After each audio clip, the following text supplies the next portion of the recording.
मित्रांनो, बांधकाम करताना प्लास्टर हा महत्वाचा टप्पा असतो. घराचं बांधकाम करताना प्लास्टर हे आपल्या घराचं मजबूतीचं आणि सौंदर्याचा आरसा देखील असतो. पण चांगल्या प्लास्टरची ओळख कशी करायची हे आज मी तुम्हाला सांगणार आहे. आता पहिली गोष्ट जी आहे, प्लास्टर करताना कोणत्या गोष्टीची काळजी घेतली पाहिजे ती म्हणजे वाळू किंवा यंगसेंट जी वापरतो आपण प्लास्टरला त्याचं प्रमाण आणि सिमेंटचं प्रमाण किती असावं.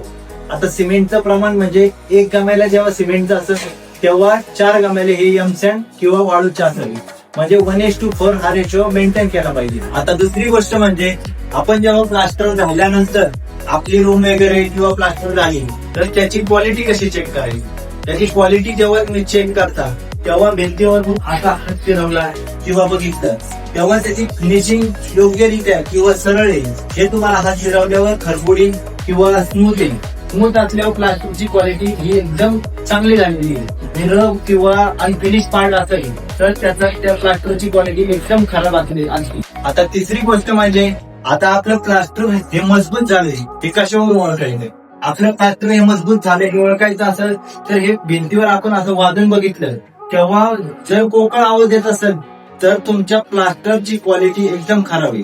आणि जर तुमचा आवाज हा सॉलिड किंवा आवाजच येत नसेल काही तर प्लास्टर हे मजबूत झालेलं आहे. मित्रांनो, तर आपण सुद्धा आपल्या घराचे बांधकाम करताना किंवा प्लास्टर करताना या सर्व गोष्टींची काळजी घेतली पाहिजे. धन्यवाद.